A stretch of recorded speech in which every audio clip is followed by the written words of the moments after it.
Authorities are still investigating the cause of an explosion at the border between the US and Canada. A car exploded after it collided with barriers at the border crossing in Niagara Falls, immediately killing the two people inside the vehicle. A vehicle explosion on the U.S. side of Niagara Falls has reportedly left two people in the car dead and at least one Border Patrol official injured. The blast leaving behind plumes of smoke and a charred car at Rainbow Bridge Crossing. I closed the door to my car, and about 30 feet from me, I seen something airborne. I first thought it was an airplane. It looked like slow motion. And I said, my God, it's a car. And it's a vehicle, and it's flying through the air. He hit the concrete barrier. There's no evidence at this time that this was a terrorist activity. And that's what I want to make very clear to the public. The FBI is spearheading an investigation into the incident, and New York State and local authorities are descending on the scene. The NYPD has sent officers upstate to assist on the ground and will be beefing up security in New York City ahead of the Thanksgiving holiday. The Transportation Security Administration says it is also operating at a heightened level of security. The White House says President Biden has been briefed on the situation. And joining us live now is Rick Pfeiffer from the Niagara Gazette. Rick, really appreciate you making the time for us. Thanks so much. I understand you've been out at the site of the car explosion today. It must look like absolute carnage.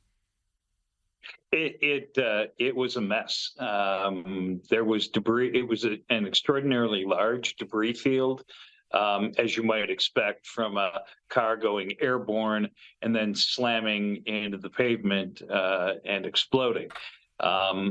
As of this moment right now, the federal authorities are preparing to relinquish control of the area around the bridge back to the local law enforcement agencies, and their investigation will continue. We understand that agents from the Bureau of Alcohol, Tobacco, and Firearms are continuing to analyze debris picked up off the bridge.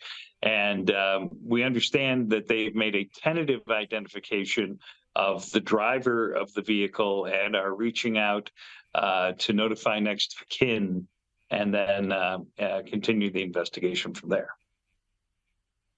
Yeah, and Rick, as you point out, there's a long way to go in terms of the investigation. We spoke with the Niagara Falls mayor a bit earlier in the program. He was clearly very relieved that terrorism doesn't seem to be the reason behind this. He suggested that one of the working theories is perhaps a health incident could be behind the driver's behaviour. When you look at the vision of that crash, it just seems unfathomable that someone would charge at the speed they were going towards that crossing. It was never going to end well. There are some witness reports that indicate that the driver was male and the passenger was female, and they may have been arguing as they were driving down the road leading up to the bridge. I know that the federal authorities have combed the area along that roadway for any security camera video from stores and businesses, as well as a review of a surveillance video that's maintained by the Niagara Falls Police Department.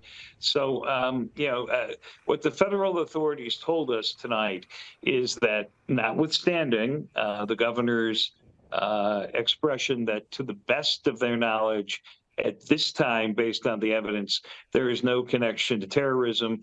They are still in the midst of an ongoing investigation, and we'll know more over the next several days.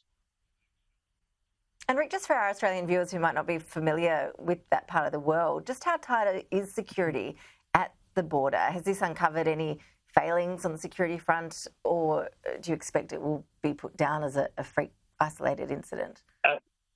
The security on the northern border crossings is very high, and particularly at this point in time when they're on a heightened state of alert, you really can't approach the border crossing unless it appears clear, that you're looking to make a legitimate and legal crossing of the border. There are particularly, as you booths. There are bomb tracking technology. There are frequently Customs and Border Protection agents on the bridge with bombs. It is hard, I think, to get close to the bridge unless you're there for legitimate purposes. But you had a car traveling at what's estimated to be 100 miles an hour that just plowed out of the bridge, hit a barrier, and then went airborne, and on impact exploded. Rick Pfeiffer, really good to hear you explain for us what you've seen with your own eyes there today. Quite remarkable pictures coming out after that incident a bit earlier. Really appreciate you making the time. Thank you.